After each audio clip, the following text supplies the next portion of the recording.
নমস্কার বন্ধুরা, আশা কিচেন অফিসিয়ালে তোমাদের সবাইকে স্বাগত। আজকে আমার রেসিপি চিংড়ি মাছ দিয়ে দুধমান কচু পাতা দিয়ে। তা চিংড়ি মাছ আমরা অনেকভাবেই খেয়ে থাকি, একঘেয়েমি হয়ে যায়। তা আমি ভাবলাম একটু নতুন কিছু করি, তাই তোমাদের সঙ্গে শেয়ার করব বলে।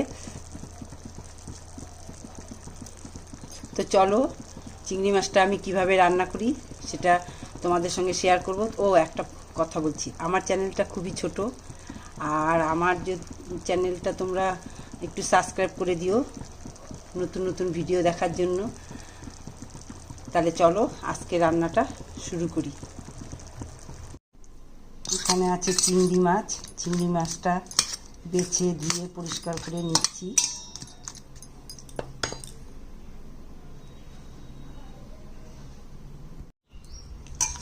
চিংড়ি মাছ ধুয়ে আগে পরিষ্কার করে ধুয়ে নিলাম।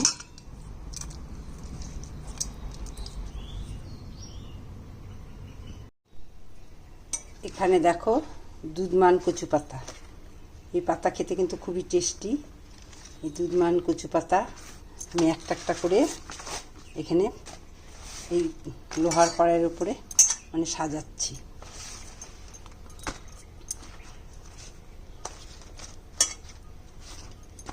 এই কচুটা পাতা দিয়ে যে কোনো রেসিপি করলে খুবই টেস্টি হয় কিন্তু খেতে। পাতাটা একটু বেশিই দিলাম, এতগুলো পাতা না দিলেও হয়, দুই একটা পাতা দিলেই হয়। মাছটাও খুবই অল্প। এই দেখো এখানে চিংড়ি মাছগুলো দিয়ে দিলাম। আমি এখানে অল্পই চিংড়ি মাছ, বেশি চিংড়ি মাছ না, যেটুকু আছে সেটুকু সব দিয়ে দিলাম। কিন্তু পাতাটা আমার বেশি দিলাম, পাতাটা খেতে বেশি টেস্টি হয়। এবার আমি একে একে সমস্ত কিছু দিয়ে দিচ্ছি। প্রথমে দিয়ে দিচ্ছি স্বাদ মতো নুন, দিয়ে দিচ্ছি ছোট স্পুনের 1 স্পুন হলুদ, হাফ টেবিল চামচ ধনে বাটা, হাফের কম একটু আদা বাটা দিলাম, জিরা বাটা বেশ বড় চামচের শুকনো বাটা, শুকনো জিরে 1 চামচের যতটা হয় সম্পূর্ণটা দিয়ে দিলাম।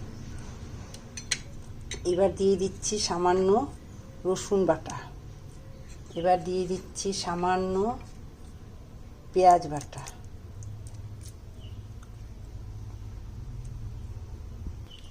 এবার দিয়ে দিব লঙ্কার গুঁড়ো। লঙ্কার গুঁড়োটা সামান্য হাফ টেবিল স্পুন দিচ্ছি। এবার দিয়ে দিচ্ছি বড় একটা পেঁয়াজ কুচোনো,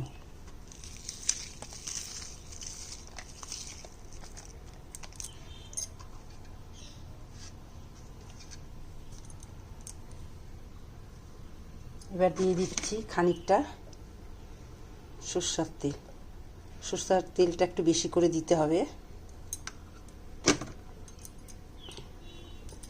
আর দিয়ে দিচ্ছি 5-6টা বেবি টমেটো।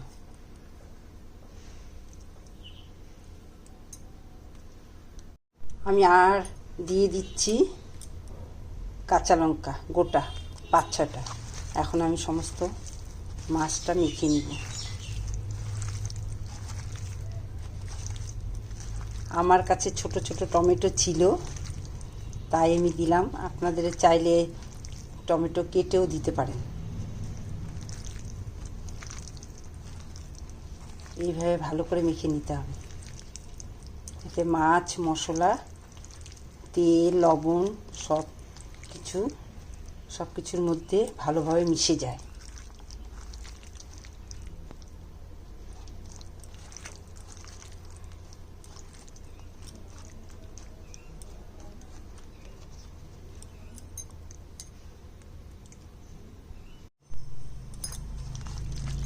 ভালো করে কিন্তু মাখা হয়ে গেছে।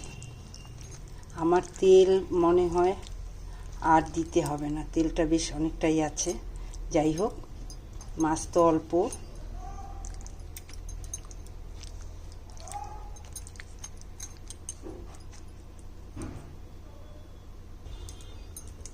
এবারে কড়াইটা গ্যাসের মধ্যে বসিয়ে দিলাম। বসিয়ে দিয়ে যেহেতু আমি ভিডিওটা একাই করি, তাহলে আমাকে এটা এখন এইভাবে ভাঁজ করে আমি ঢেকে দিব। এইভাবে ঢেকে দিচ্ছি।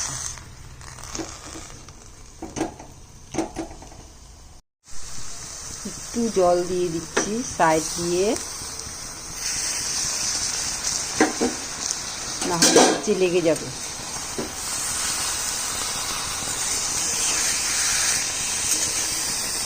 পাতাটা পুড়ে গেলে একটু এখন কম আঁচ দিয়ে গ্যাসটা হালকা করে দিয়ে এখন ঢেকে ঢেকে রান্নাটা করব। গ্যাসটা একদম সিম করে দেব।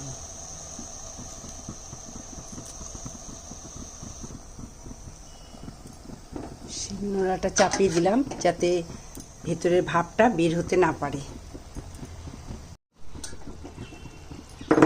নামিয়ে দেখি কেমন হয়েছে।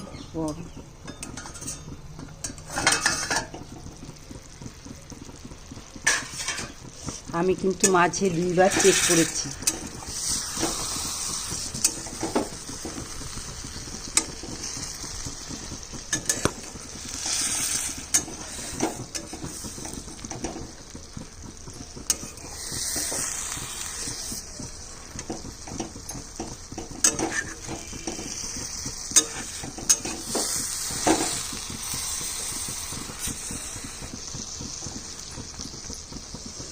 এই পাশটা উল্টে দিলে আর একটু ভালো হতো।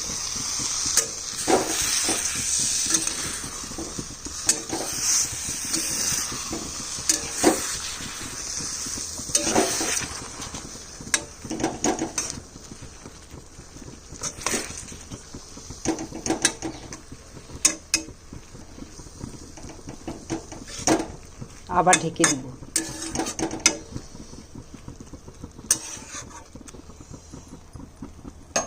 আবার হালকা একটু ঢেকে দেবো, আর 2 মিনিট রান্না হবে। রান্নাটা হয়েই গেছে। আমি লোহার কড়াইতে এই জন্যই করলাম, লোহার কড়াইতে করলে তাড়াতাড়ি নিচে ধরে যায় না। তো রান্না তো কমপ্লিট। দুধমান কচু পাতা দিয়ে এটা একটা আমার নতুন রেসিপি। আমরা চিংড়ি মাছ অনেকভাবে খাই, তো ভাবলাম একটু চিংড়ি মাছ অন্যভাবে করি। তো দেখি এইভাবে করে খেতে খুব টেস্টি হয়। আর এই দেখো সব গলে গেছে, খুবই টেস্টি এই চিংড়ি মাছের রেসিপিটা। আর গন্ধটা খুব সুন্দর, তোমাদের তো বলে বোঝাতে পারবো না। তোমাদের যদি মনে হয় তোমরা একবার এই রান্নাটা করে খেয়ে দেখতে পারো, খুবই টেস্টি হয়। আর দুধমান কচু পাতা জানোই তো খুবই ভালো খেতে। তার মধ্যে টমেটো আছে, টমেটোগুলো গলে গেছে, এই দেখো যে গলে গেছে একদম খুব সুন্দর। এই দেখো চিংড়ি মাছ। যাই হোক, তোমাদের যদি আমার এই রান্নাটা পছন্দ হয় তাহলে একটা লাইক দিও, কমেন্ট করো। আর আজকের মতো ভিডিও এখানেই শেষ। আবার একটা নতুন রেসিপি নিয়ে আসবো। টাটা।